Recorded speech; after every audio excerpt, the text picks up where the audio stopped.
710 centimeters in feet?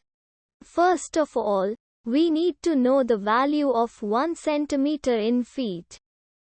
It's always 1 centimeter equals 0.03280839895 feet.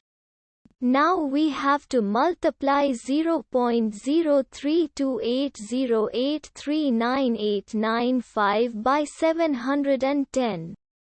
Therefore, 710 centimeters times 0.03280839895 feet equals 23.2939632545 feet.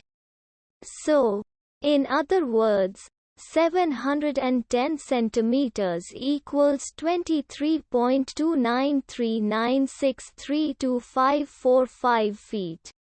We hope you have enjoyed this video. Please like and subscribe to our channel for more videos like this.